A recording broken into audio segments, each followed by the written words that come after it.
j'ai prévu un lancement qui est un peu décalé.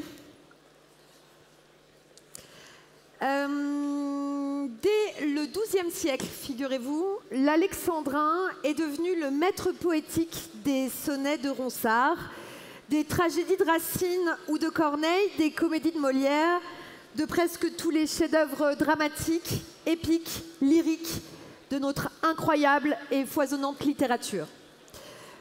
Or, comme vous le savez certainement, la poésie est exigeante et vous vous en souvenez sûrement, il y a une règle très claire, il faut faire une césure à l'hémistiche. Avec une très légère inflexion de voix, une petite respiration à la moitié du vers qui installe du coup un rythme binaire.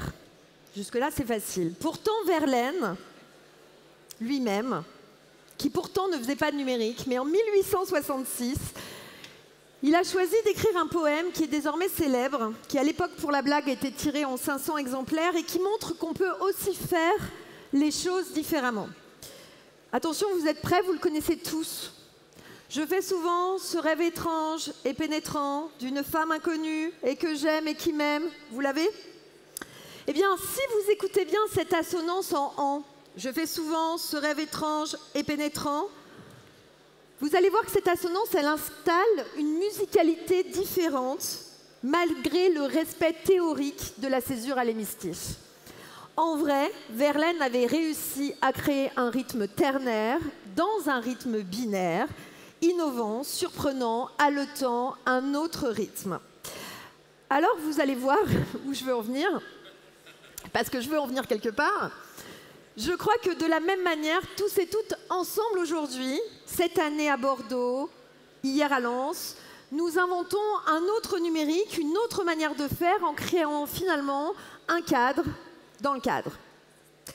Car, oui, et je vais l'affirmer hyper fort, nous croyons au commun alors que d'autres défendent des systèmes plutôt propriétaires. Oui, nous tentons de construire un numérique frugal, responsable, alors que d'autres multiplient les services parfois superflus ou qui réinventent l'eau tiède. Oui, nous pensons que nous devons être souverains en matière de numérique. J'ai bien dit souverain, mais j'ai aussi dit ouvert, en nous rendant maîtres et maîtresses de notre destin. Oui, nous défendons le développement des compétences numériques tout au long de la vie, alors que certains et certaines ne rejoignent pas cette utilité sociale, comme pour limiter l'usage aux seuls initiés. Oui, nous inventons un numérique d'intérêt général qui soit encore le numérique et qui devrait d'ailleurs toujours l'être. Et cette année, nous le faisons devant vous toutes et tous réunis. Je crois que vous êtes 1600.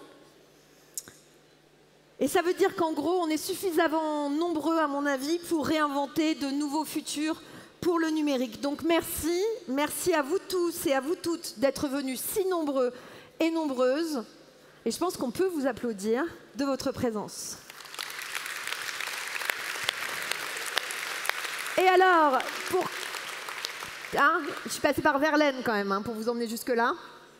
Donc pour commencer et pour introduire cette nouvelle édition de Numérique en commun, je me tourne vers Laurent Roger qui arrive sur scène, je vous en prie, juste là, directeur général délégué au numérique de l'ANCT, accompagné de Pierre-Louis Roll, directeur de la mission Société numérique de l'ANCT. Bonjour messieurs, c'est à vous de nous lancer la manifestation de manière officielle et il n'y aura toujours pas de musique. Donc je vous en prie, allez-y. Merci Laurie pour l'introduction.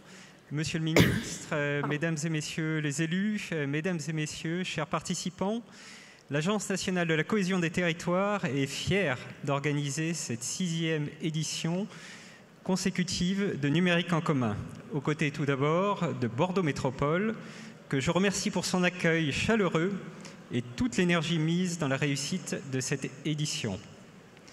Édition la plus ambitieuse à date, Dory disait déjà 1600 participants, pour mettre en commun nos outils, mais surtout nos pratiques professionnelles.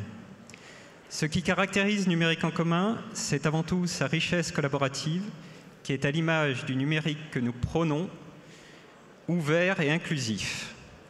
Elle se matérialise cette année par l'implication de partenaires de premier plan, l'IGN, la DINUM, le Conseil national du numérique, la Banque des territoires, Open Data France et la MEDNUM, que je salue et remercie pour leur engagement. Cette ouverture est également visible dans les passerelles internationales qui nous unissent à 22 villes à travers le monde. C'est un pas audacieux vers un dialogue enrichi par des perspectives diversifiées et des expériences partagées. Notre initiative se veut aussi ancrée localement et l'implication des collectivités partenaires, la ville de Bordeaux, le département de la Gironde, Gironde numérique et la région Nouvelle-Aquitaine, ainsi que le hub Ubicoop, incarnent notre désir de co-construire un numérique en phase avec les réalités et les aspirations de chaque territoire. Et donc avec une affluence record, un partenariat renforcé et une programmation enrichie, Numérique en commun s'engage dans une nouvelle ambition. Alors les thématiques de cette année, grâce à nos nombreux partenaires, reflètent la diversité de vos engagements. Et on les a vus défiler sans musique, donc données et territoires, médiation et compétences numériques, transition écologique, commun et souveraineté, et enfin, ne pas oublier éthique et émancipation. Comme chaque année, on a un même appel et un même mot d'ordre. On aime bien faire des événements, mais travailler, c'est encore mieux. L'enjeu, ça sera de faire le NEC, le tremplin vers des actions concrètes, qu'on ait un suivi de toute cette énergie et qu'elle soit incarnée par une communauté soudée et à pied d'œuvre dans les mois à venir. Alors pour cela, vous pourrez compter sur une équipe que je tiens particulièrement à saluer aujourd'hui, celle du programme Société numérique de l'ANCT. Votre engagement, votre audace et votre vision font l'honneur du service public, et merci. Et à tous et à toutes, au nom de l'ANCT, je vous souhaite une excellente édition 2023 de Numérique en commun. Merci, messieurs. Bien, merci. Alors, le numérique est évidemment essentiel, on l'a déjà dit, pour construire nos sociétés, mais il devient aussi capital quand les guerres s'installent. Pour évoquer la résilience numérique, nous avons fait le choix et nous avons souhaité nous entretenir avec Oleg Polovinko, directeur du numérique de la ville de Kiev, qui va nous rejoindre immédiatement en visio, normalement si tout se passe bien. Et j'en profite pour remercier la Coalition des villes pour les droits digitaux et Bordeaux Métropole à l'origine de cette invitation. Bonjour Oleg. Hi. Alors, cher Oleg, parce que la ville de Kiev doit impérativement allier innovation numérique et résilience à long terme, quelles sont finalement les innovations que vous aimeriez partager avec nous en ouverture de Numérique en commun? Hello to everyone. Thank you for having me, and thank you for your support for Ukraine in such a hard time. Of course, war changed our city, changed daily life, and changed our vision of our future. In context of war, we changed the vision, how we use digitalization. And now it's about resilience through digitalization, how to use technology to save lives. First of all, I want to share with you our vision and think about how your citizens can live in future world, because the war situation is similar to the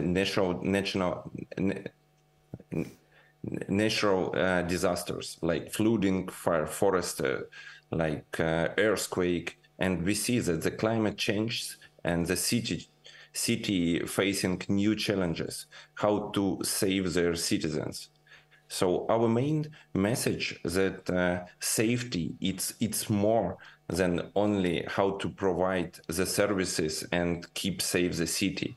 Safety now, it's more about the civil defense in the future.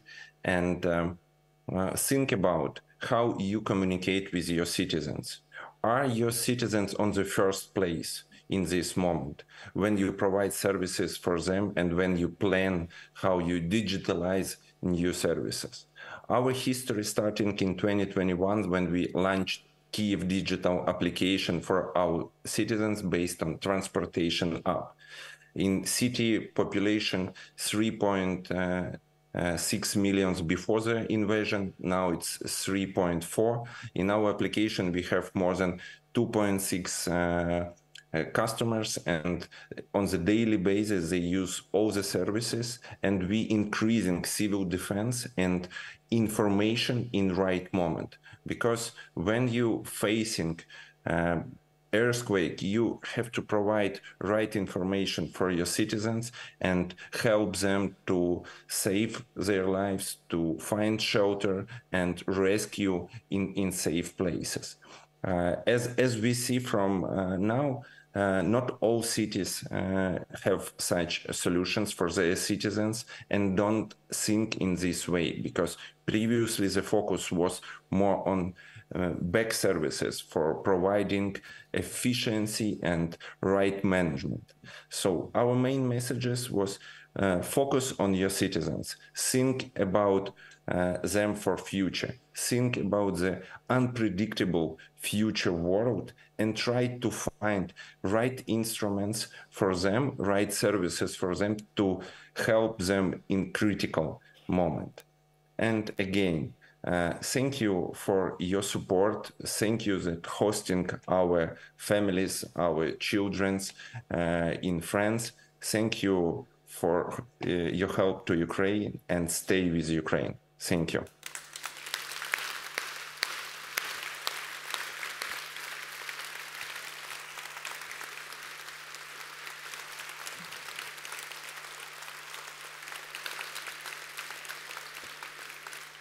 Merci beaucoup, Oleg, pour cette introduction du coup qui marque l'ouverture de Numérique en commun. Et évidemment, du coup, sans transition, je souhaiterais placer aussi cette édition sous le signe du partenariat. On l'a beaucoup dit. On a eu la chance de pouvoir travailler avec des partenaires incontournables, privilégiés, talentueux, pour construire ensemble cette programmation. Et j'ai donc le plaisir d'accueillir sur scène Stéphanie Cher, juste ici, directrice interministérielle du numérique. Je vous en prie, Louise Vialard, vice-présidente d'Open Data France, Sébastien Soriano qui nous rejoint normalement de l'IGN en visio, Agathe Bougon, vous avez vu, on a mis beaucoup de femmes, et j'en suis très contente, et Yann Bucher, directeur général de la MENNUM, puisque la présidente, comme vous pouvez le voir, ne pouvait pas être là. Donc on est au complet. Bienvenue. Alors, on va peut-être attendre quand même que Sébastien Soriano nous retrouve, même si ce n'est pas lui qui ouvre le bal, mais bien Stéphanie Cher de la DINUM, pour revenir peut-être sur ce grand enjeu qu'est la souveraineté et la résilience. Merci beaucoup. Merci beaucoup déjà pour l'invitation, et très fière, avec la direction interministérielle du numérique, de participer pleinement aux côtés de la NCT à cette belle édition de Numérique en commun.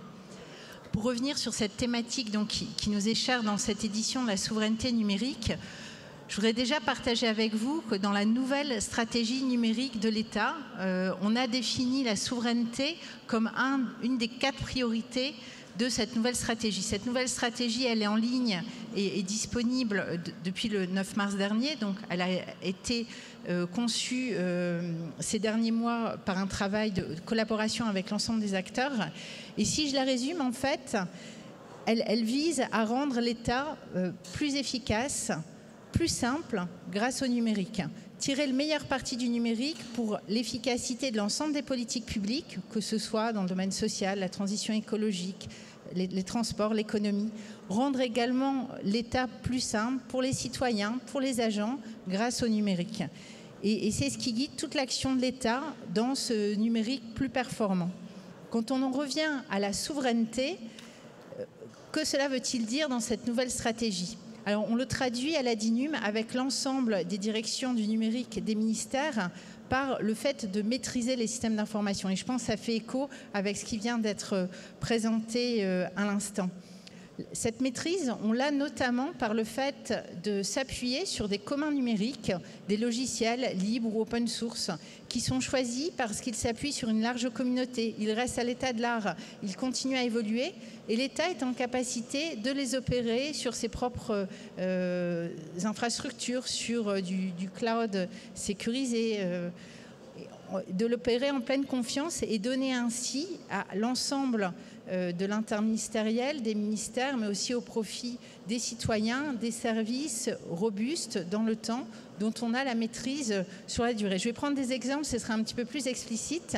Il y a quelques années, on a mis au point une messagerie instantanée sécurisée. Elle se base sur un protocole ouvert, c'est le protocole Matrix. La France n'est pas la seule à procéder de la sorte. On a des pays comme l'Allemagne ou le Luxembourg qui utilisent ce même commun numérique pour ces messageries instantanées sécurisées et qui opèrent eux-mêmes leurs propres instances. Un autre exemple en France, c'est Démarches simplifiées, où là aussi le code est ouvert et on vient apporter une brique commune pour l'ensemble des ministères, les services déconcentrés de l'État, d'un outil simple qui sert aujourd'hui à une grande majorité d'appels à projets très nombreux au sein de l'État. Soutenir les communs numériques, c'est aussi pour la DINUM savoir s'appuyer sur des initiatives citoyennes qui peuvent répondre à des enjeux de politique publique. C'est ce qu'on fait avec l'accélérateur des initiatives citoyennes. Cette année, nous soutenons 4 initiatives citoyennes qui vont permettre d'accélérer des politiques publiques en lien direct avec la feuille de route gouvernementale. Là aussi, si je prends un exemple, c'est notre accompagnement actuellement d'Open Food Facts que nous cherchons à élargir par rapport aux enjeux de la transition écologique. On a demandé d'être concis, donc je ne vais pas aller plus loin. Les équipes de la DINUM sont très largement présentes sur les stands aujourd'hui, notamment les équipes CHAP, Démarches simplifiées, sur les outils, mais aussi sur l'accélérateur d'initiatives citoyennes. Donc je vous invite à les rencontrer dans toutes les périodes qui sont propices dans la journée aujourd'hui. Merci beaucoup, Madame Scher, pour cette introduction sur la séquence partenariale. Et j'ai le grand plaisir de donner la parole à Louise Vialard pour revenir sur Open Data France et le sens de son engagement. Oui, merci beaucoup Dory. Bonjour à toutes et tous. Merci Stéphanie d'avoir abordé le sujet capital de la souveraineté. Effectivement, on voit maintenant que les données sont partout, omniprésentes, et surtout elles sont assez incontournables dans la planification écologique des territoires, dans la résilience des territoires. Et face à cela, nous, en tant que service public, on fait face à ces sujets de souveraineté, aux sujets de transparence, aux sujets même de sobriété numérique. Et on pense, nous, à Open Data France, évidemment, que l'Open Data, c'est un vrai levier face à ces défis-là. Moi, en tant qu'élu au numérique responsable à Nantes, j'aime bien parler de la règle des 3 U. Et là, je pense que sur la donnée et l'open data, ça s'applique vraiment bien. Les 3 U, c'est quoi? C'est utile, utilisable, utilisé. Donc les données, en fait, elles doivent être utiles, c'est-à-dire qu'elles ne doivent pas être juste là parce qu'elles existent et on est content de les avoir, mais elles doivent s'inscrire dans un projet plus large pour vraiment être au service des politiques publiques. Et pour qu'elle soit utile, il faut aussi qu'elle soit utilisable. Et là, je fais un gros clin d'œil à Delphine Jamet, qui est aussi vice-présidente d'Open Data France et qui travaille beaucoup sur la thématique de l'interopérabilité et de la qualité de la donnée. Donc en fait, les données doivent être ouvertes, évidemment. Elles doivent être de qualité pour être... de qualité, évidemment. Et elles doivent être interopérables pour être utilisées à travers les services. Et du coup, ça nous amène au dernier U. Et on doit s'assurer que ces données elles soient utilisées. Donc ça veut dire qu'on a quand même un défi très important de formation, d'acculturation de la donnée et de compétences des agents au sein des services publics. Mais il y a aussi un enjeu face aux citoyens. Donc comment est-ce que les citoyens et les citoyennes vont s'emparer de la donnée? Parce qu'en fait, nous, on pense que c'est pas un sujet d'expertise privée. On pense que c'est la donnée et l'open data en particulier, c'est pas un sujet d'entreprise privée. On pense que c'est un sujet de société. Donc on l'a bien vu ces derniers temps, il y a beaucoup de données qui s'ouvrent, mais il y a aussi beaucoup d'acteurs privés, pour ne pas les nommer, les GAFAM par exemple, qui s'enrichissent en fait des données de toutes et tous et qui deviennent des acteurs incontournables dans la cartographie, le service public. Enfin, moi je pense aux pages Google de la mairie de Nantes par exemple. Heureusement que Google existe pour renseigner tous nos horaires, mais aussi par exemple la gestion des ressources. Donc là, nous, on pense que le service public, quand même, est incontournable dans la suite. Et on a la transparence des données, la transparence des traitements de ces données-là, c'est incontournable pour que le service public reste présent et permette justement d'opérer et que ce soit ouvert à toutes et tous. Donc, dans ce contexte, comment ne pas être partenaire de Numérique en commun? Merci Dory. Évidemment, Louise. Et on est là depuis le premier NEC qui était à Nantes. C'est vrai. Et on veut être là pour la suite. Donc on est très content de... Rendez-vous en 2024 alors. Voilà, et j'en profite pour remercier aussi l'équipe d'Open Data France qui fait un boulot de dingue et de faire un petit clin d'œil à Jean-Marie Bourgogne qui était notre DG, qui essaye de partir à la retraite. On essaye de l'empêcher un petit peu, mais en tout cas, on espère qu'il va bientôt se reposer de toute cette aventure. Donc merci de votre présence à toutes et tous. Merci Louise. Alors, on retrouve normalement Sébastien Soriano. On devrait voir s'afficher sur l'écran. Bonjour. Bonjour, est-ce que vous m'entendez bien? On vous entend parfaitement. Bon, bonjour à tous. Écoutez, je suis absolument dégoûté de ne pas être parmi vous parce qu'il y a beaucoup de collègues qui sont présents. Je salue également le ministre Jean-Noël Barrot que je félicite pour le cheminement de sa loi ainsi que tous les élus locaux. Le sens pour l'IGN de cette présence, et merci à l'ANCT et aux partenaires de leur accueil, c'est que nous, on croit vraiment dur comme fer à la communauté, à la puissance de la communauté, de la mise en réseau d'acteurs pour résoudre ensemble les défis. C'est quelque chose évidemment qu'on a chevillé au corps parce que dans notre secteur il y a un grand commun qui est OpenStreetMap, mais parce qu'il y a une galaxie d'acteurs très importante avec des acteurs des territoires, des pompiers, des entreprises, des parcs nationaux qui contribuent à collecter, à enrichir les données, ainsi bien sûr que les collectivités locales. Et donc cette question de la communauté, elle est vraiment, vraiment importante pour nous. C'est la raison pour laquelle on s'est fait accompagner par WeShare, qui aura l'occasion, je crois, demain de partager ce cheminement avec l'IGN. Alors cet appel à travailler en commun, pour nous, il est d'autant plus critique que notre enjeu, c'est d'agir dans le temps de la transition écologique, qui, comme vous le savez, est un temps très rapide. Et pour ça, on peut plus se permettre de travailler dans notre coin chacun. On doit baisser notre petit pavillon institutionnel pour se mettre vraiment au service des causes communes. Et quand je le dis, c'est pas une clause de style. Pour dire une petite touche un petit peu encore pas complètement satisfait de la dynamique actuelle, je trouve qu'on a encore des initiatives qui sont trop isolées. On a encore un petit peu le réflexe de vouloir faire un petit peu notre petit truc. Sans doute que nous, on n'est pas parfait à l'IGN et on est absolument prêt à faire mieux. Mais je pense qu'on a encore un petit effort pour vraiment donner au mot commun tout son sens. Et voilà, je suis ravi en tout cas de participer à cette dynamique. Et si nous, on fait des choses pas bien, surtout, faut nous le dire. On sera très heureux, et ça sera présenté, de prochainement ouvrir un service carte.gouv.fr, dont on espère qu'il pourra être un lieu de rassemblement de la communauté cartographique et donner à chacun une possibilité de se saisir de la cartographie et de contribuer à cette belle dynamique. Voilà, je voulais vous remercier d'accueillir l'IGN et de pouvoir participer à cette belle communauté de NEC. Merci Sébastien.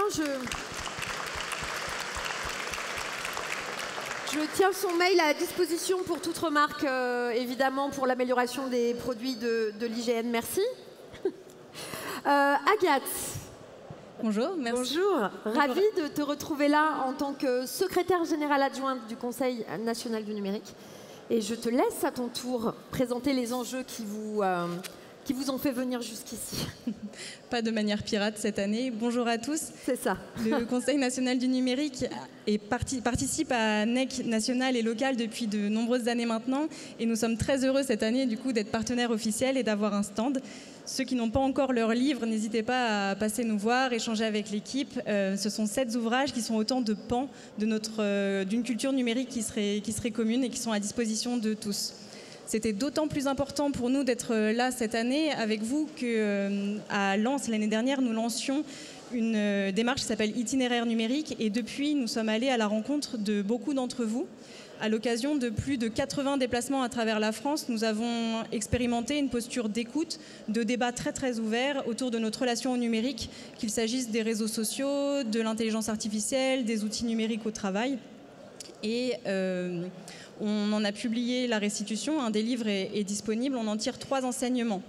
Le premier, c'est que le numérique est une affaire sensible et doit être abordé comme tel. Je pense qu'on sera tous d'accord là-dessus. Le second, c'est qu'il y a à travers la France une multitude d'acteurs, de lieux, de communautés qui se mobilisent chaque jour pour offrir et nourrir des espaces de dialogue et d'échange qui sont indispensables pour continuer finalement à faire collectif, à faire société. Et le succès de l'édition 2023 de Numérique en commun ne va pas me faire mentir, donc bravo pour cela. Un grand merci à ceux qui nous ont accueillis et à ceux qui continuent de nous inviter parce que la démarche n'est bien entendu pas terminée.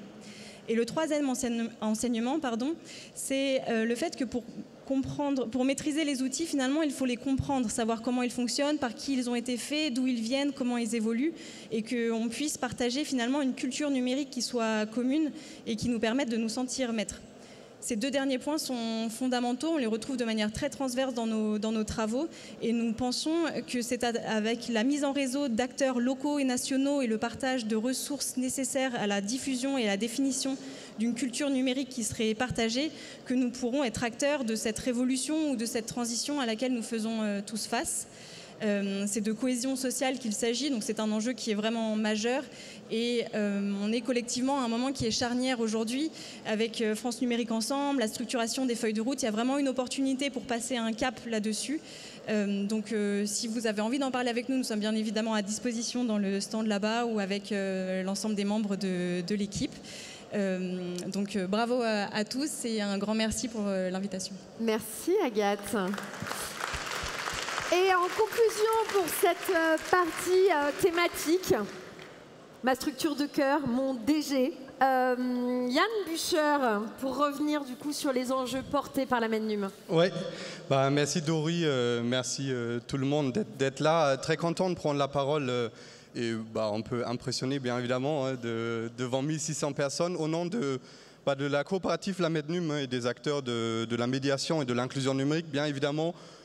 Enjeu important et on l'a compris depuis longtemps, les choses se structurent des compétences numériques pour pouvoir se saisir des enjeux, pour pouvoir y répondre. Il faut être en capacité d'en prendre conscience, d'en prendre connaissance.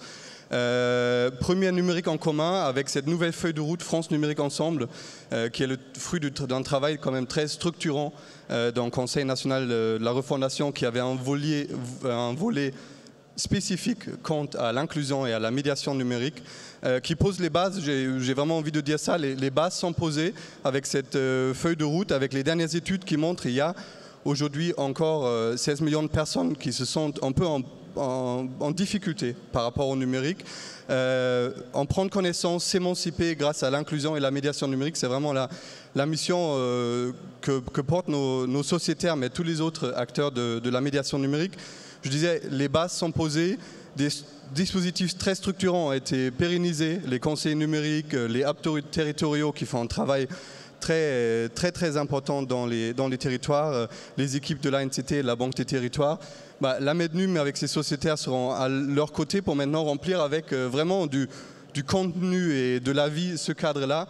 1600 personnes, ça sera vraiment dommage qu'on n'arrive pas à le faire et je suis vraiment très convaincu que c'est plutôt bien parti. Donc merci pour l'invitation, merci d'être là. Tant qu'à faire et parler devant 1600 personnes, merci aux équipes de la MEDNUM qui travaillent beaucoup. Je suis d'accord. Donc merci. Merci à tous les quatre. Merci beaucoup, je vous laisse rejoindre vos places. Merci encore. Alors évidemment, NEC, c'est aussi un événement, et Yann l'a très bien signalé, qui est ancré sur les territoires, en prise directe avec les professionnels qui interviennent à toutes les échelles. J'ai donc le plaisir, pour parler des territoires justement, et de cette belle région, ces beaux départements, ce beau département et cette très belle ville, d'accueillir Christophe Janteur pour directeur du département cohésion sociale et territoriale de la Banque des Territoires. J'allais faire simple, Christophe, j'allais dire pour la Banque des Territoires. Je vous en prie, installez-vous. Pierre Urmic, maire de Bordeaux.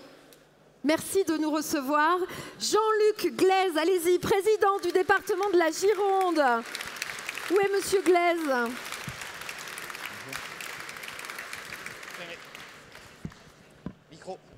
Qui est remplacé par monsieur Saint-Pasteur. Donc j'ai une petite erreur sur mes fiches, mais vous êtes chargé des questions numériques et des questions sociales, je crois. Et puis Mathieu Azoir, conseiller régional de Nouvelle-Aquitaine, délégué aux enjeux numérique. Et pour ne rien vous cacher, Delphine Jamais me souffle un peu mon texte. Vous restez là. Bienvenue, messieurs. Il manque un peu des femmes avec vous, non? On n'est pas d'accord? Elle est là. Je la fais monter sur scène. Allez, Christophe, c'est vous qui ouvrez, puisque je crois que justement, vous avez quelques infos à nous partager. Et on a une image qu'on a préparée spécialement, je crois, pour votre intervention. Mais je vous laisse démarrer. Très bien, merci. Merci beaucoup. Bonjour à tous. Cher Monsieur le Ministre Jean-Noël Barrot, Monsieur le maire de Bordeaux, merci pour votre accueil dans ce magnifique lieu du Palais de la Bourse. Mesdames et Messieurs les élus et présidents, chers partenaires, nombreux aujourd'hui du numérique inclusif, chers tous. On est bien sûr ravis de participer à cette 6e édition du NEC. On se souvient, on était déjà à Lens l'année dernière, on est là présent depuis 2018 et on remercie à nouveau les organisateurs, la NCT et Bordeaux Métropole, bien sûr, pour ce d'ores et déjà très bel événement. Alors, le numérique inclusif, c'est un sujet très important qui est pris à cœur au sein de la Banque des Territoires, qui est inscrit en haut du plan stratégique de la Banque des Territoires, sous la bannière Relations aux citoyens. On le décline facilement sous un triptyque, conseiller, financer et opérer. Donc conseiller, c'est assez simple, on conseille les acteurs du secteur, qu'ils soient publics ou privés, et on conseille également bien sûr les collectivités locales, un des partenaires historiques de la Banque des Territoires, qui porte bien son nom, partenaire historique des collectivités locales et des associations sur le territoire. On finance notamment l'Observatoire de l'inclusion numérique et puis on finance et on mène pas mal d'études de marché sur le secteur. Sur le deuxième axe du financement, on soutient bien évidemment et depuis le début la montée en compétence des hubs territoriaux pour un numérique inclusif. On essaie de renforcer leur rôle d'animateur, de coordinateur de l'ensemble des acteurs de la médiation numérique sur l'ensemble des territoires. On est en train également d'accélérer, et ça c'est assez nouveau, mais ça ne fait pas partie des scoops encore, on accélère sur les filières du reconditionnement solidaire, notamment tout ce qui est évidemment réemploi des équipements informatiques, et on le fait en lien étroit avec Emmaüs Connect, qui est un de nos grands partenaires. Et puis on accompagne aussi le besoin de financement, comme je le disais tout à l'heure, des structures à impact qui ont besoin de se financer pour mener à bien leurs projets. Et on le fait notamment avec l'accélérateur 13M qui porte son nom et qui fait référence aux 13 millions de citoyens qui sont mal à l'aise avec le numérique. Donc cet accélérateur 13M, il est là pour accompagner des structures qui souhaitent changer d'échelle dans le domaine du numérique inclusif. Et puis bien sûr, le troisième axe qui est opérer, notre rôle d'opérateur pour le compte de l'État, très important, accompagner les politiques publiques, les opérationnaliser, comme on dit, aux côtés de l'État et notamment de la NCT, à nouveau un partenaire incontournable.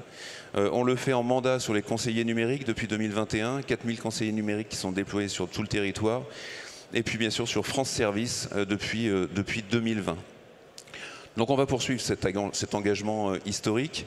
Monsieur le ministre, bien sûr, on va accompagner la feuille de route, comme vous le savez, France Numérique Ensemble, à laquelle nous avons activement contribué en début d'année. Et nous lançons, nous y sommes, deux programmes phares pour commencer. Donc la montée en gamme des lieux France Service à travers un acronyme, un 12 acronyme qui s'appelle LILA. Lieu innovant, lieu accueillant. L'objectif, c'est de renforcer, d'augmenter le trafic des France Service.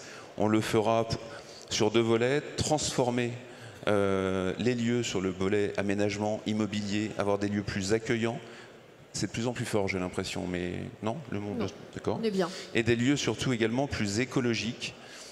Et puis on fera aussi une amélioration, on portera notre attention sur l'amélioration d'une offre de services avec un enrichissement des offres de services locaux. Notre ambition, c'est 1000 France Service parmi les 2600 actuels, donc à augmenter, entre guillemets, d'ici 2027. Et on commencera par 200 France Service en 2023 et en 2024. Et on mobilisera de notre côté une enveloppe de 10 millions d'euros pour le faire. Deuxième information importante et dernière, qui concerne l'accélérateur 13M, donc qui à nouveau fait référence aux 13 millions de citoyens mal à l'aise avec le numérique. Nous avions eu l'occasion de désigner les 4 premiers lauréats en début d'année sur cet accélérateur, donc accompagner des structures à impact pour les faire changer d'échelle. Nous sommes en train d'ouvrir la 2e promotion avec un appel à candidature. Mesdames et messieurs les porteurs de projets, vous avez jusqu'au 8 décembre pour candidater à cet accompagnement qui se déroule sur une durée de 9 mois. Donc cet accompagnement 2e promotion se fera en 2024. Vous pourrez participer à des masterclass, vous serez accompagné par des experts, des mentors, il y aura des mises en relation, mises en réseau qui seront précieux pour développer vos projets sur un maximum de territoires. Et vous avez le stand Banque des Territoires où les 4 premiers lauréats seront disponibles et où les 50 premières France Service qui sont accompagnées, vous aurez une cartographie également. Alors moi aussi, je remercie les équipes de la Banque des Territoires qui sont nombreuses dans cette salle et que vous pourrez voir sur le stand. Elles font un travail formidable et je les salue absolument le plus sincèrement possible. Merci.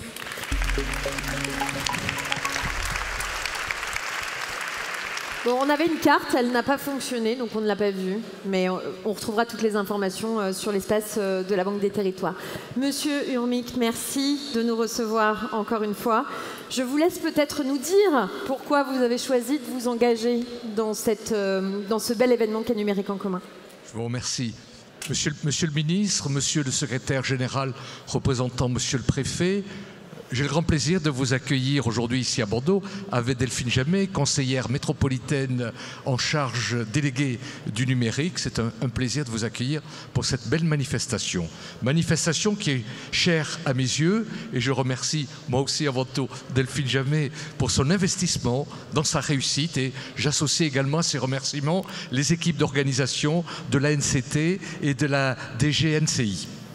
Monsieur le ministre, Mesdames et messieurs les représentants institutionnels et privés venus parfois de très loin, me dit-on, nous sommes à la croisée des chemins. Nous le sentions, nous le savons et maintenant nous le voyons. La technique nous demande, exige de nous de lui donner du sens. Elle n'est pas une force neutre dont l'empilement aurait la force intrinsèque qui nous apporterait les solutions que notre monde réclame. Jacques Ellul, un Bordelais, écrivait dès 1954 dans La technique ou l'enjeu du siècle que, je le cite, « prétendre que la technique est neutre, c'est se montrer soi-même neutre et passif à son égard. » Nous ne pouvons nous montrer neutres alors que nous savons que le même outil peut être synonyme d'accès à la connaissance, aux soins, aux opportunités de développement personnel, tout comme il peut signifier concentration des richesses, aggravation des inégalités, érosion de la capacité à l'attention, propagation des réflexes haineux, parfois comme une traînée de poudre. Nous ne pouvons nous montrer neutres, disais-je, confrontés aux solutions apportées à l'effondrement climatique, à la destruction de l'environnement, à l'urgence sociale, au maintien et au raffermissement nécessaire de la cohésion et de l'harmonie sociétale. C'est à ce genre d'alliances telles que réunies aujourd'hui, diverses, riches de perspectives et de talents complémentaires, qu'il convient de travailler dans la durée pour que les comportements, les solutions techniques, les régulations internationales, nationales et locales nous permettent de vivre le meilleur du numérique et d'éviter certaines erreurs difficiles à rattraper.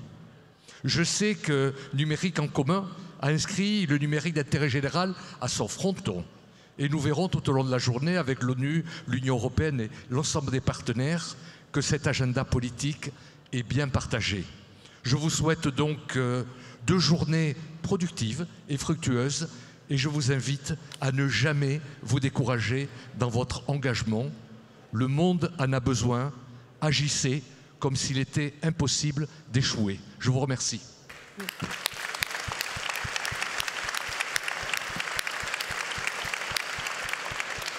Alors en effet, merci Monsieur Urmic pour cet engagement qui en a d'ailleurs ébahi la technique. Monsieur Saint-Pasteur, merci du coup d'avoir pris le relais. En effet, je me suis un peu trompée sur la présentation, mais vous voyez, regardez, votre titre est là. Vous êtes parfaite. Donc je ne suis pas l'avatar de Jean-Luc Glaise. Ceux qui le connaissent bien savent qu'il y a quand même quelques petites différences entre nous.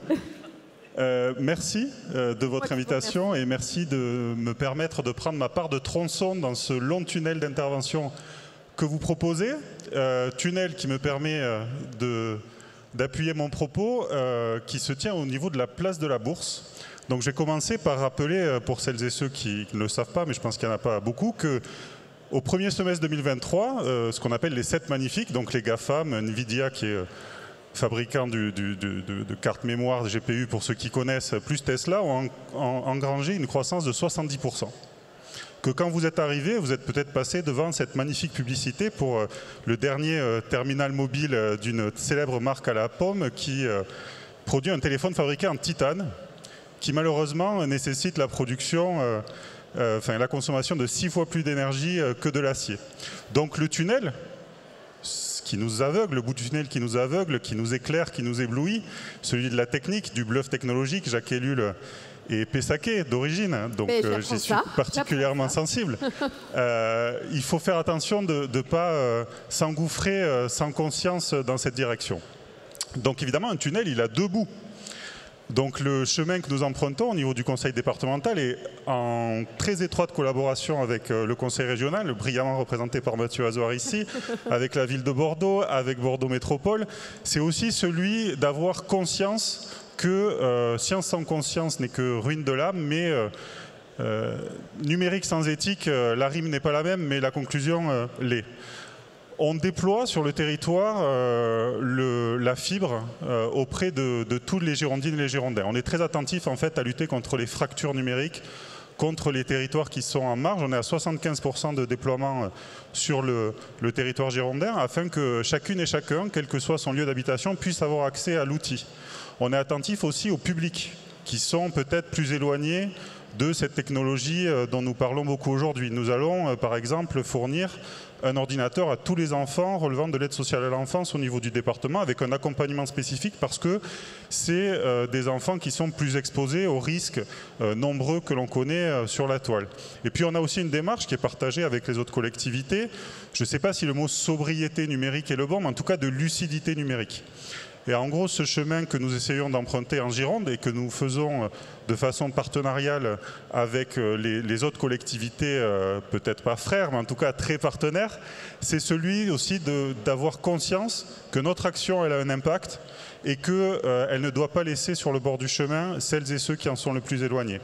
Donc le numérique en commun, je pense que c'est le numérique en commun pour tous, avec tous, et dans un souci et une pleine conscience que on porte une responsabilité très grande en tant qu'acteur public d'inclure celles et ceux qui en sont le plus éloignés. Voilà les propos que je voulais partager avec vous ce matin. Et je vous remercie. Alors en effet, Mathieu Azoir, il faut tout un collectif a priori pour réussir ce type de projet et a priori, la région Nouvelle-Aquitaine n'est pas en reste. Je vous en prie.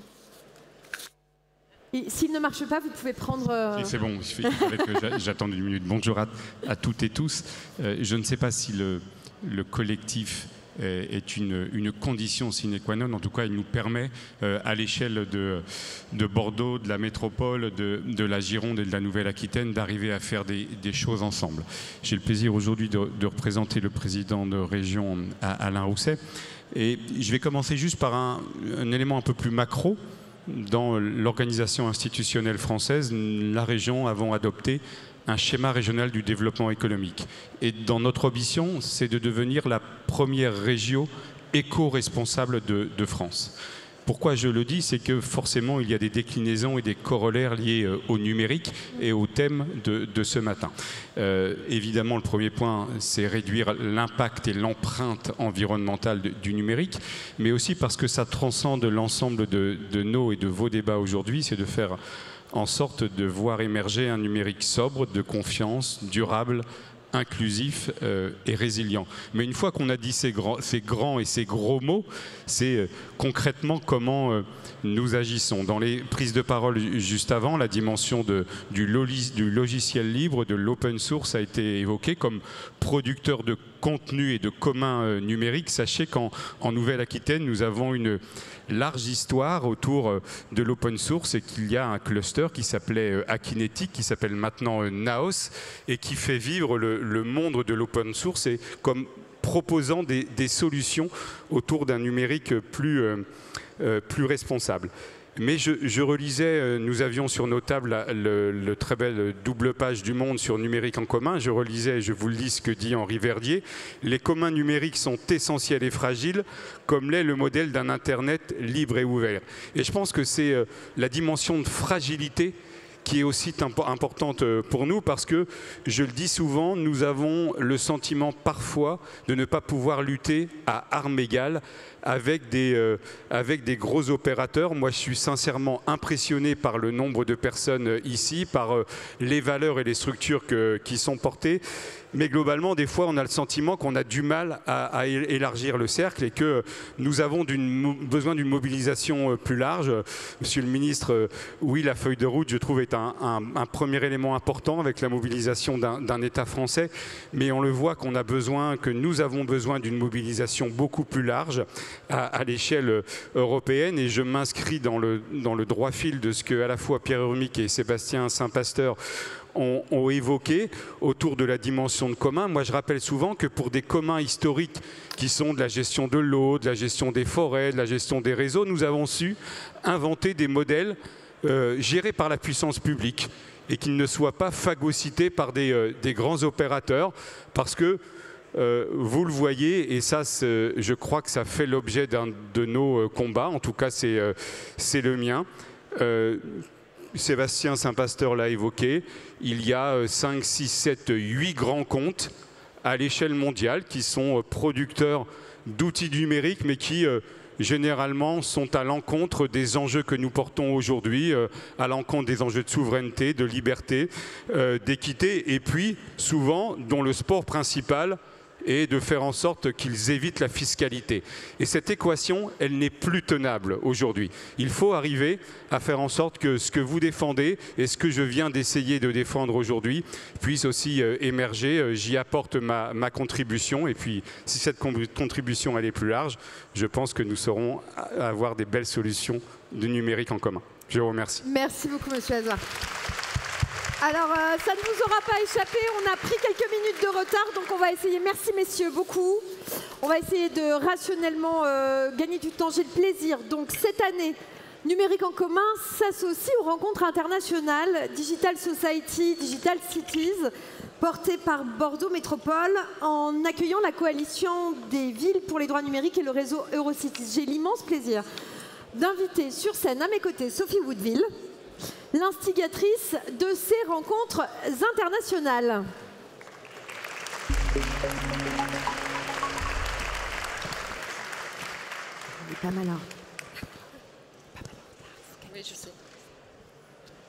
Je viens à côté de toi. Oui, tu viens à côté de moi pour accueillir, je te laisse accueillir tes invités, je t'en prie. Et nous allons effectivement essayer de gagner du temps, puisque je pense qu'on a tous nos montres, donc t'inquiète pas, on a tous conscience qu'on est en retard. Voilà.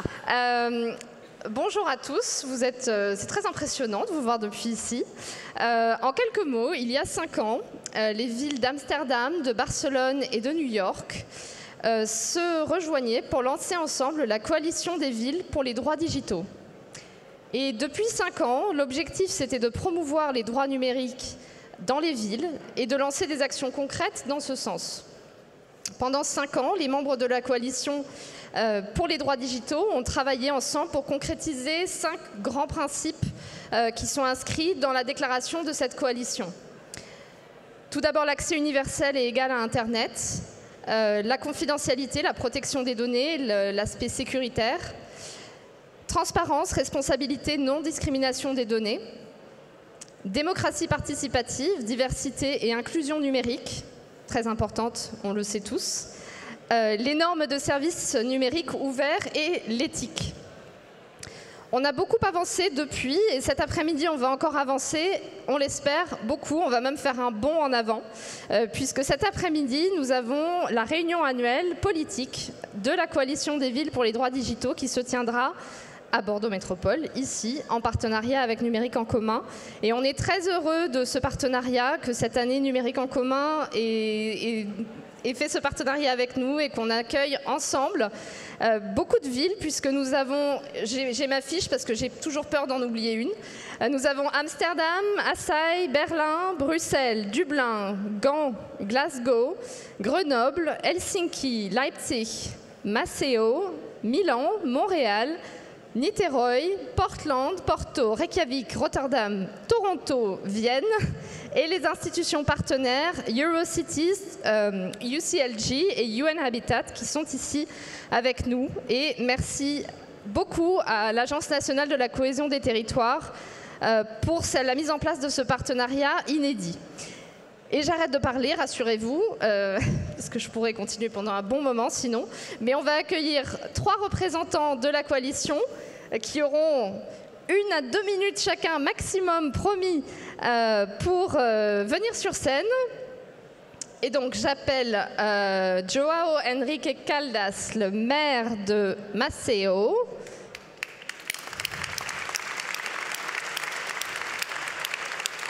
Judith Maury from Portland, Oregon. You can come through here. Ouais. Et André Sobjak, you can come along.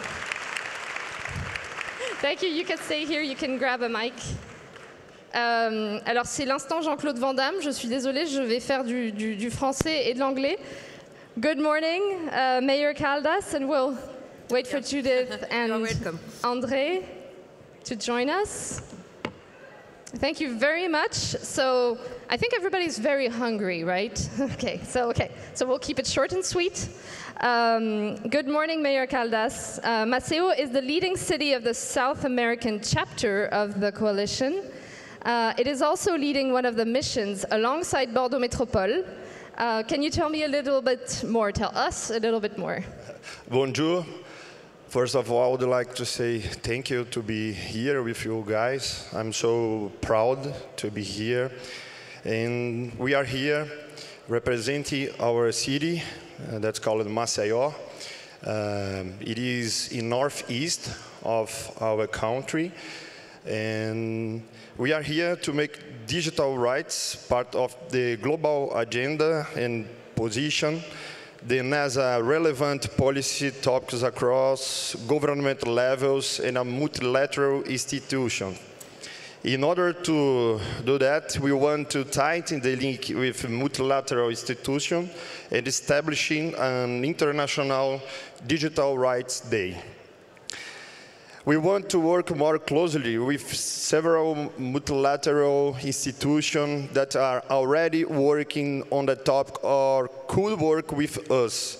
We want to coalition to contribute to UN Habitat's people-centered smart city.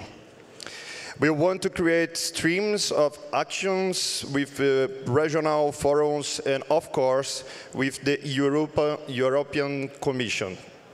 We will create an international digital rights day endorsed by a multilateral institution and promoted by cities, regions, and states. This day would not be a simple celebration, but a tool and early milestone to take into account the new challenges emerging year after year. To create a stage for citizen-centered dialogues, highlights initiatives that contribute to solving the challenge of digital rights. It's a pleasure to be here. I would like in name of the Madam Papan and Sophie to say that we are so glad to be part of Bordeaux Metropolitan Initiative and Coalition. And the next year, we will host the G20 meeting of ministers about digital economy. So I invite everyone to go to visit the friendly, warming, and kind city, most kind city in Brazil that's called Maceo. Thank you very much. Thank you very much, Mayor Caldas. Thank you.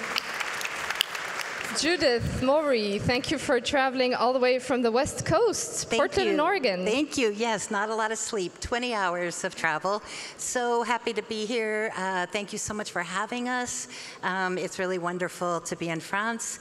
I am with the City of Portland. I am the Deputy Director of the Office of Equity and Human Rights, and I've been working with the Smart City PDX team for the last 5 years to make sure that we are centering our work on the community and on the values of human rights and equity.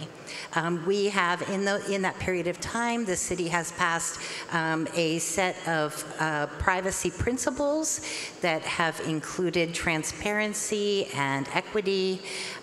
We have also passed a ban on facial recognition technology, not only by use by the city, but also by use in places of public accommodation, because it is so inequitable. That was a part of our commitment to anti-racism, to make sure that we were not putting communities of color, people with disabilities, and other marginalized and historically oppressed communities in risk or danger with the use of that technology.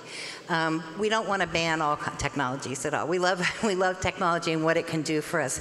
Last year we passed a policy on surveillance. And so for the city, in the surveillance technology, anything that can collect personally identifiable information now has to go through a privacy risk assessment.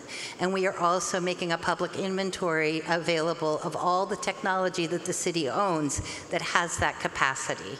It's an interesting journey. We come up against public records laws.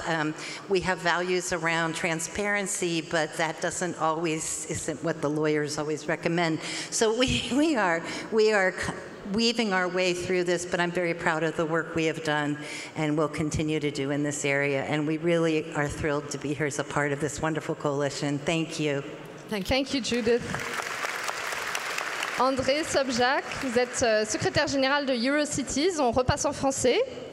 Oui, tout à fait. Un grand merci de nous avoir associés également. Donc Eurocities, le réseau des grandes villes et métropoles européennes, est partenaire institutionnel de cette coalition, et c'est pas par hasard. C'est parce qu'en fait, ça illustre de nouveau en fait notre volonté de montrer que une meilleure Europe commence dans les villes. Sur le numérique, ce sont les villes qui agissent le premier. En fait, vous avez vu tous les différents témoignages. Ce sont les villes, effectivement, qui montrent aussi que le digital doit être effectivement complètement transversal et que le digital ne doit laisser personne sur le bord du chemin. C'est vraiment ça, effectivement, qui est fait. Beaucoup de villes agissent. Il y a beaucoup d'exemples et je suis ravi, en fait, qu'il y a autant de membres d'Eurocities, évidemment, qui sont présents. Et évidemment, échanger sur les pratiques, sur les défis, en fait, c'est très utile. Mais je pense aussi que cette coalition nous montre, en fait, qu'il faut aller plus loin. Et vous pouvez compter évidemment aussi sur Eurocities, que pendant la prochaine campagne et pour les nouvelles institutions européennes, en fait, nous allons porter en fait cette voix des villes et des métropoles pour effectivement dire que les initiatives qui ont lieu en fait un peu partout doivent être mieux coordonnées pour avoir encore plus d'impact en fait. C'est vraiment quelque chose qui est important. Par exemple, le fait de pouvoir mesurer vraiment en fait la fracture numérique dans tous les territoires par rapport à toutes les personnes pour avoir un lien de comparaison, pour voir aussi comment on peut effectivement obtenir des financements européens et nationaux qui vont directement dans les territoires pour effectivement pouvoir aller encore plus vite. Donc c'est tout ça en fait qu'on mène ensemble, et je suis vraiment ravi aussi qu'il n'y a pas que la dimension européenne, c'est intéressant aussi d'apprendre des autres continents, c'est très enrichissant. Et donc moi ce que je voudrais vous dire effectivement que cette coalition elle a encore un potentiel, il y a déjà 60 villes effectivement qui sont dedans, mais vous pouvez compter aussi sur Eurocities, comme je le disais on est 200 villes, donc on va faire tout ce qu'on peut pour avoir encore plus de puissance, parce que c'est uniquement si les villes en fait se mobilisent, si les villes effectivement innovent, si les villes osent, et j'ai aucun doute que tous ceux qui sont parmi nous ici le font, c'est comme ça qu'on va pouvoir changer les choses concrètement et avoir un numérique qui serve à toutes et à tous. Merci. Merci beaucoup. Merci encore à l'ANCT. Merci à Numérique en commun. Merci Sophie. Et j'espère qu'on a aidé à rattraper un petit peu le temps. Alors, on approche véritablement de la fin avec évidemment nos têtes d'affiche. de cette plénière. Du coup, j'ai le plaisir, évidemment, d'accueillir immédiatement sur scène, si elle veut bien me rejoindre, Delphine Jamet, conseiller déléguée au numérique au sein de Bordeaux Métropole, pour saluer votre engagement et votre excellente connaissance de ces domaines. Donc, je vous en prie. C'est à vous, Madame Jamet. Merci beaucoup. Bonjour à toutes et à tous. Et donc, c'est conseillère. J'ai dit quoi? Conseiller. Non, non, j'insiste sur le féminin, en effet, vous avez raison. C'est bien donc conseillère déléguée avec un E à J'y tiens beaucoup. Donc, bienvenue à Bordeaux. Bienvenue à Bordeaux Métropole. Au nom du président Ziani, j'ai la grande joie de vous accueillir et d'avoir été partenaire sur l'organisation de ce NEC, mais qui n'est pas que le NEC, effectivement, puisque nous avons l'occasion de réunir 5 événements en un. Et donc, c'est vrai que c'est assez impressionnant de voir ce parterre aussi nombreux. Et donc, au sein de Bordeaux Métropole, nous sommes fiers de vous accueillir, fiers d'organiser ce NEC ici à Bordeaux, tout simplement parce que c'est en résonance avec tout ce que nous portons politiquement. Bordeaux Métropole déploie une politique numérique public engagé et on pense que le numérique est une politique publique. Trop longtemps, on a laissé le numérique aux techniciens, ce qui était une bonne chose parce qu'ils nous ont apporté beaucoup de choses, mais on ne l'a pas forcément régulé, on ne l'a pas forcément interrogé. Et c'est en ça que c'est une politique publique, c'est parce que ça s'interroge, il y a forcément des idées derrière et donc c'est important de le poser.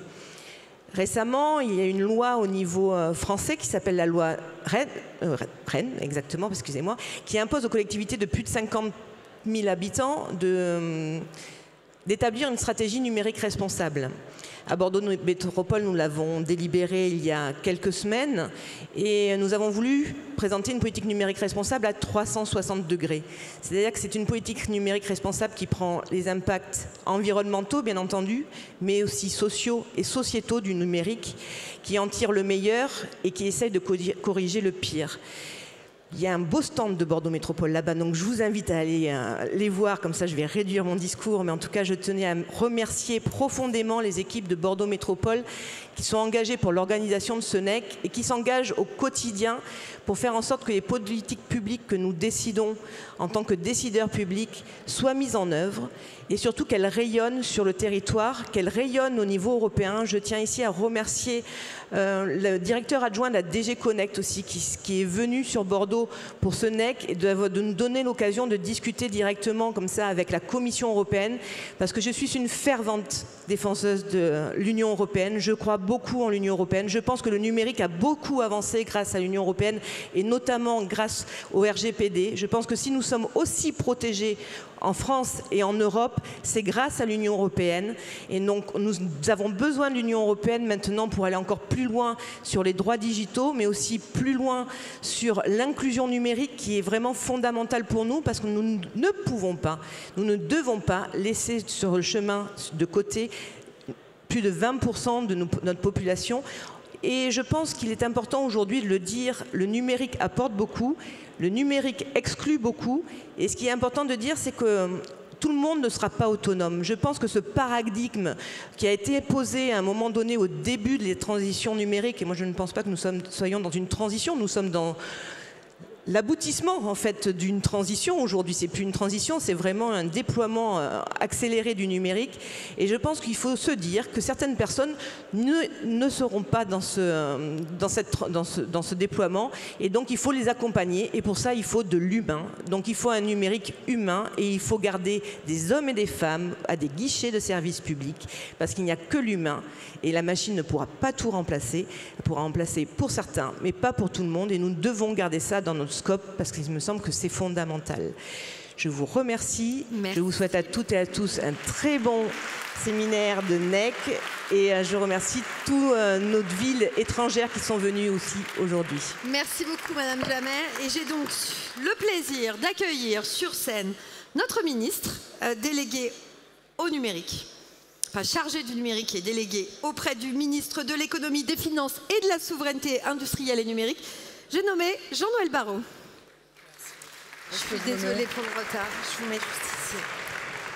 Merci beaucoup, chère Dory, monsieur le secrétaire général, monsieur le maire et les élus du conseil municipal, Madame la conseillère métropolitaine, Monsieur le vice-président du département, Monsieur le conseiller régional, Mesdames et Messieurs les élus, chers amis, chère Dory, merci d'avoir une nouvelle fois rassemblé autant de partenaires pour cette 6e édition de NEC, et je salue évidemment la NCT, la Banque des Territoires, mais également la DINUM et sa directrice qui est devant moi, Conseil national du numérique, Open Data France, l'IGN, la MEDNUM, et vous toutes et tous qui êtes présents si nombreux cette année à Bordeaux. Alors je sais qu'on a mordu un peu sur l'emploi du temps, mais pour ce qui me concerne, j'ai bien l'intention de prendre tout mon temps car j'ai un certain nombre de choses à vous dire.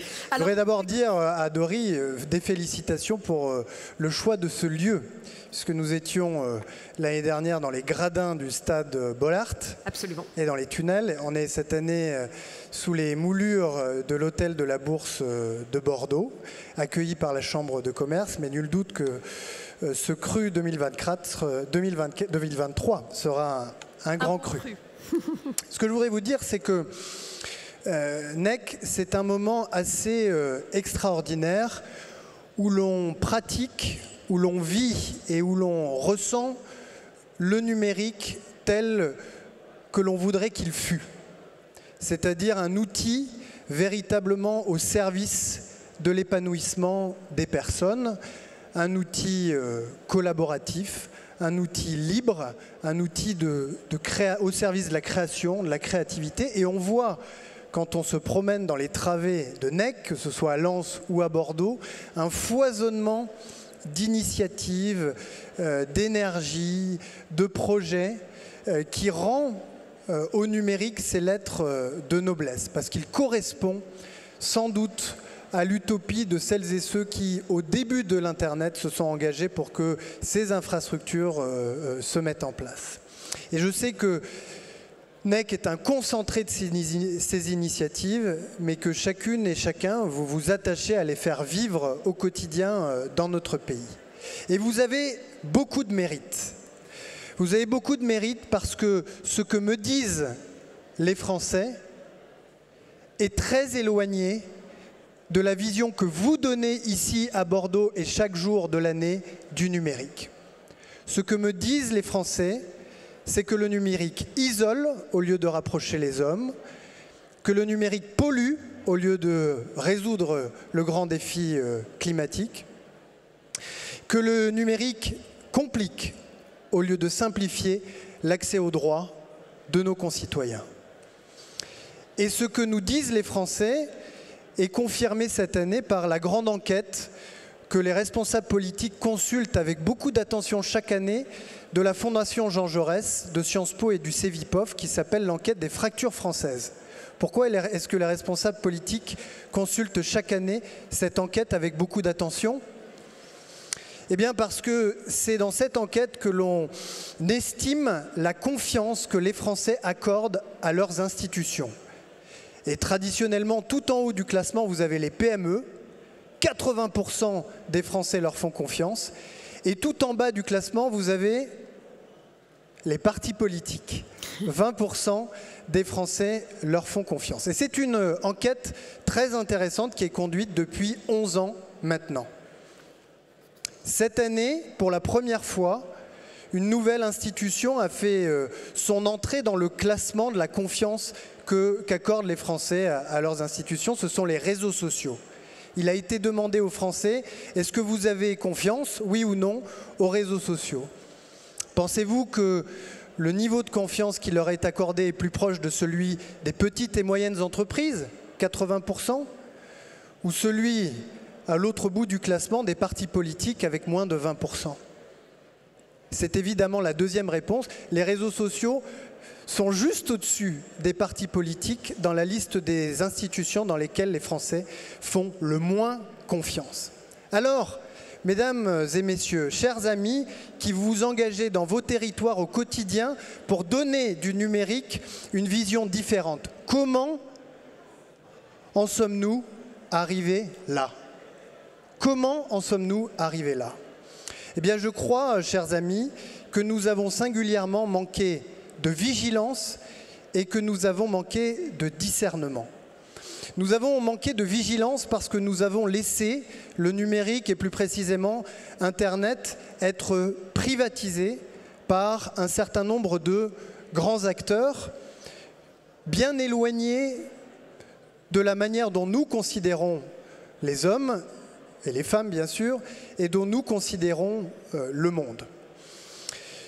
Et ce faisant, nous avons conduit le numérique à rentrer dans nos vies au travers de services qui n'ont pas tenu compte dans leur conception de la manière dont nous regardons l'homme et dont nous regardons le monde, et de services dont le caractère propriétaire conduit à s'installer dans notre société et au sein de la société française le sentiment de dépossession de toute une partie de leur vie qui, pour s'exercer dans le monde numérique, se retrouvent dans des espaces qui ont été privatisés par des acteurs qui ne sont pas des acteurs français, qui ne sont pas des acteurs européens.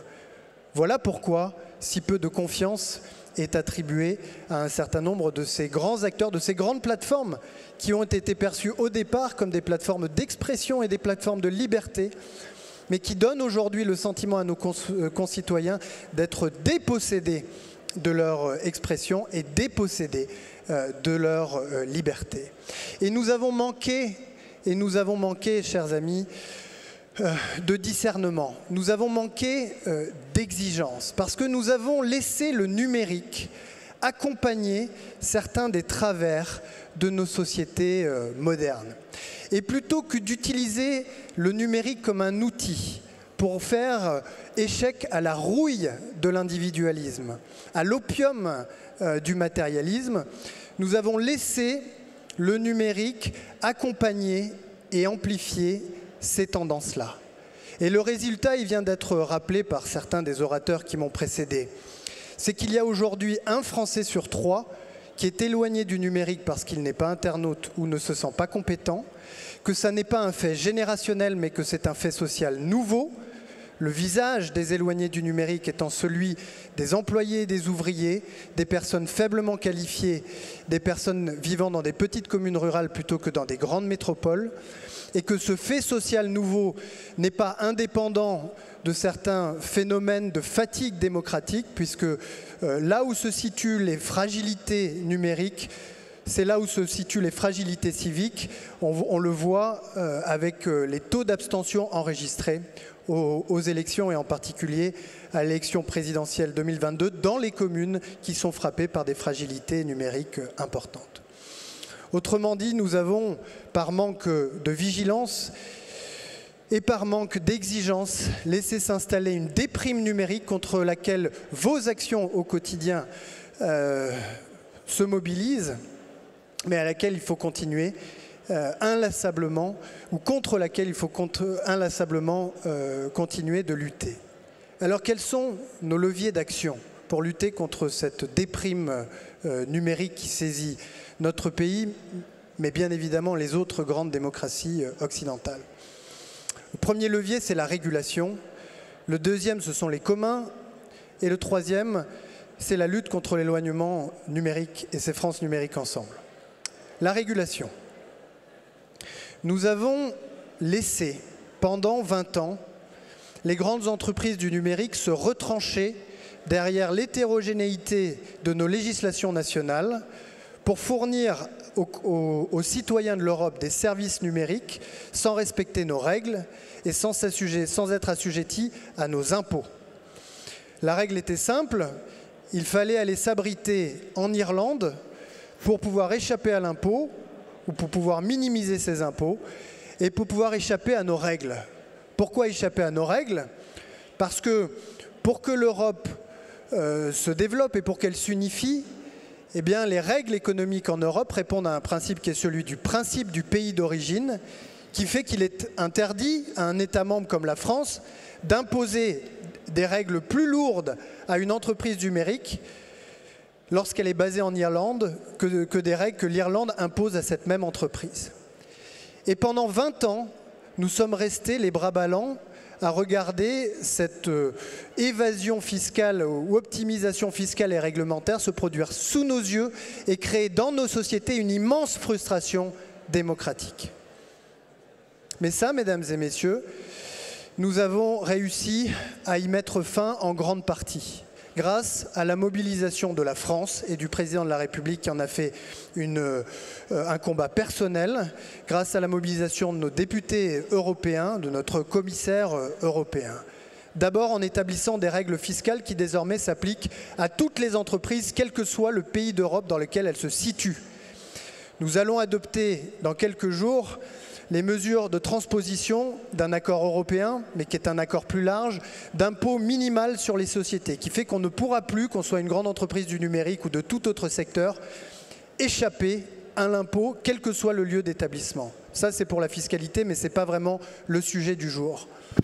Sur le numérique, l'année dernière, pendant que la France présidait l'Union européenne, nous avons adopté, mesdames et messieurs, 2 règlements historiques qui viennent mettre fin à des comportements d'irresponsabilité ou de prédation auxquels s'adonnaient librement les géants du numérique.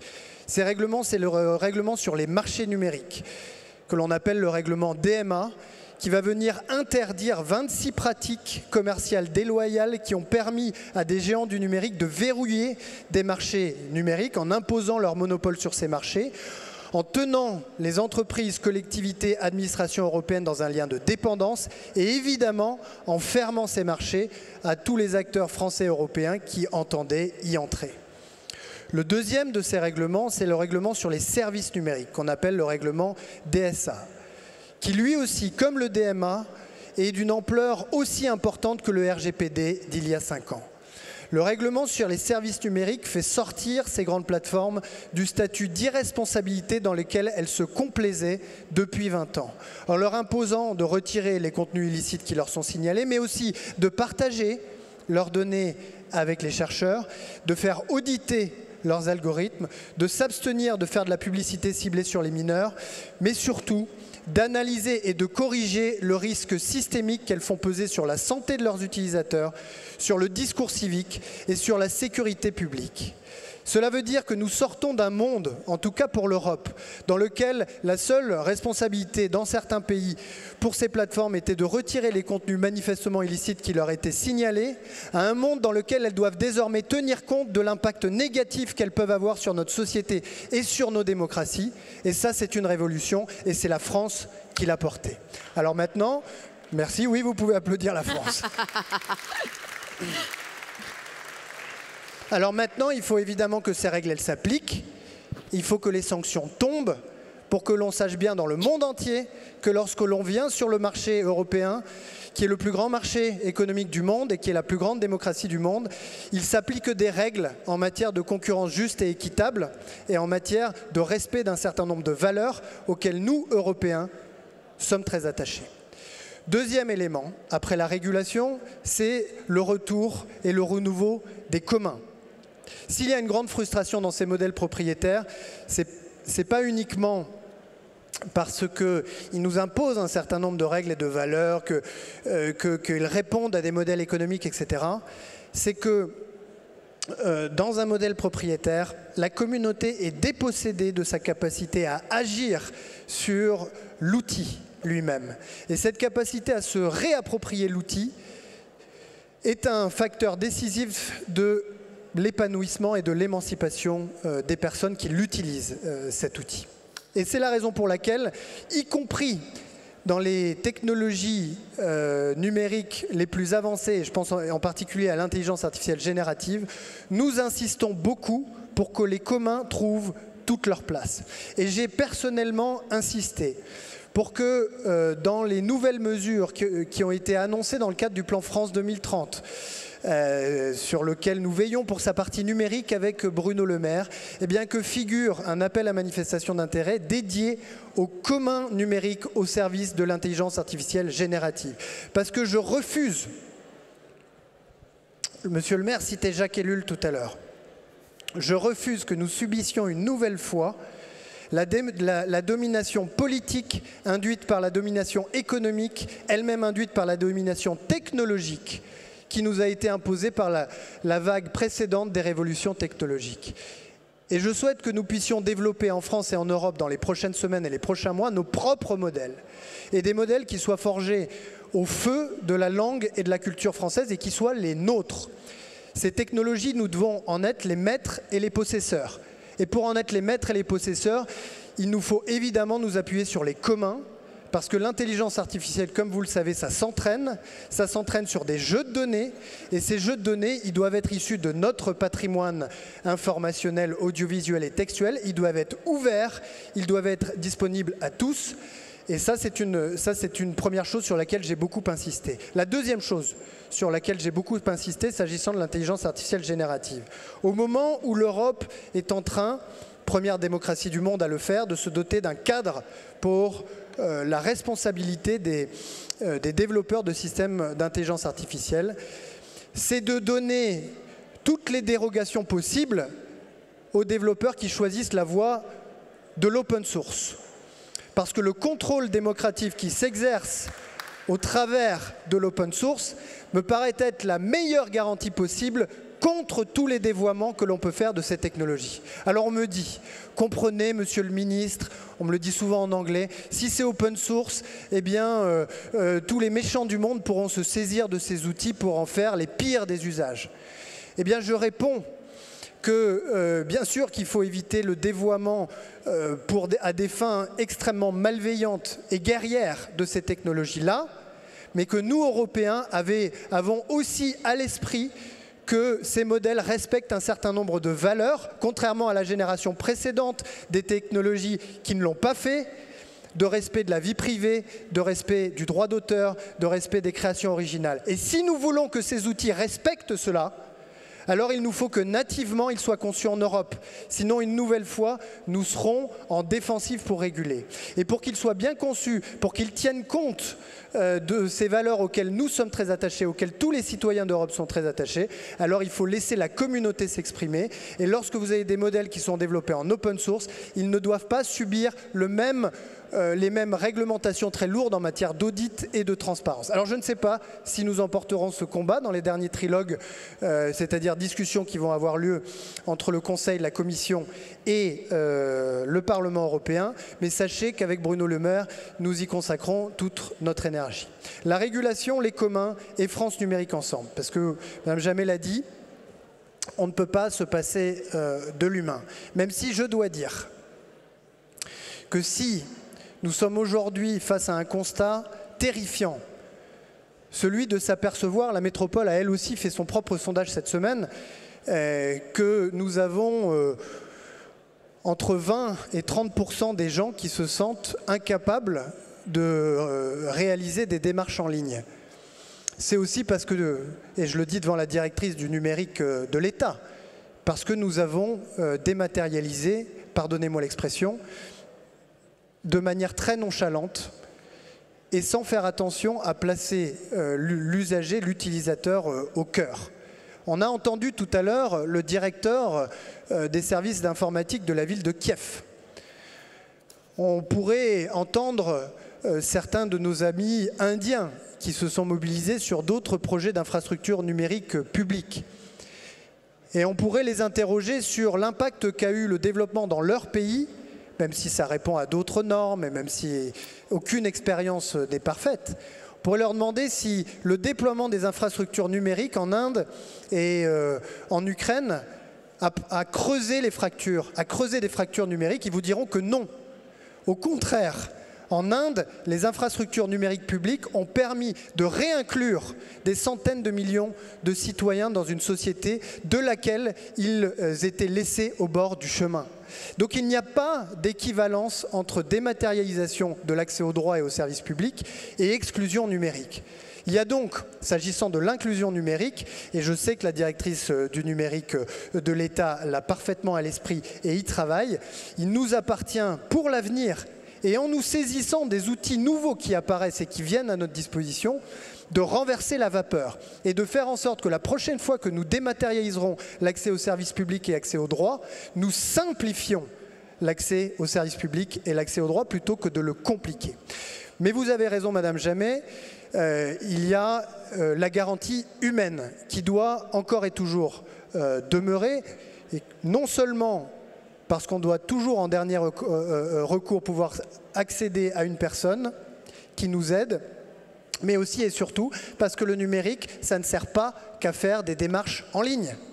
Si c'est ça, alors on s'arrête tous, on va au bord de la Garonne et on boit un coup, on arrête de travailler. Le numérique, c'est un outil dont nous considérons, sinon nous ne serions pas là, que c'est un outil décisif d'émancipation et de libération de la personne. Mais si nous voulons que tous nos concitoyens puissent en bénéficier, alors oui, il nous faut déployer une politique d'inclusion numérique. Les prémices de cette politique, ils se sont constitués pendant la période de la Covid avec les conseillers numériques, avec le développement des hubs régionaux qui ont contribué à fédérer les écosystèmes pour unir coordonner les énergies de celles et ceux qui, comme nous, considérons que c'est une priorité démocratique absolue. Mais il fallait aller plus loin. C'est ce que nous disait la Mednum, c'est ce que nous disaient les associations d'élus, c'est ce que nous disaient tous les acteurs de la médiation. Et on en parlait déjà l'année dernière à Lens. Il nous fallait aller plus loin pour que dans chaque territoire, dans chaque bassin de vie, nous soyons sûrs que l'action de toutes celles et ceux qui s'engagent contre les fractures et contre l'éloignement numérique soit synchronisée pour démultiplier nos forces. Alors, on a confié à la Mednum, à la NCT, sous l'égide du Conseil national de la Fondation, un grand chantier, celui de dresser une feuille de route de la politique territoriale de lutte contre l'inclusion numérique. C'est plus de 1000 personnes qui ont participé à ces travaux. Ce sont beaucoup de réunions, des consultations publiques, etc., qui ont donné lieu à une feuille de route qui, si je le comprends bien, s'apprête à être signée par nous tous, ce qui nous engage et nous oblige pour l'avenir. Cette feuille de route, elle va traiter de la gouvernance locale, elle va traiter des outils entre les mains des médiateurs, elle va traiter de la formation des médiateurs et des moyens qu'on doit se donner collectivement pour atteindre les objectifs très ambitieux que nous nous sommes fixés. 8 millions de personnes accompagnées d'ici 2027, 20 000 aidants numériques, 25 000 lieux de médiation numérique et 2 millions d'équipements reconditionnés mis entre les mains de personnes éloignées du numérique. Alors, sans attendre la signature de la feuille de route, on a déjà, avec mes collègues ministres compétents, envoyé cet été aux préfets de département une circulaire pour qu'ils initient cette gouvernance locale dans tous les départements de France. Et j'ai une grande satisfaction que je voudrais partager avec vous, c'est que d'ores et déjà 95 départements ont lancé la démarche, que dans 60 départements, les chefs de file ont d'ores et déjà été identifiés et que 700 acteurs ont d'ores et déjà exprimé leur intention de participer à ces gouvernances locales.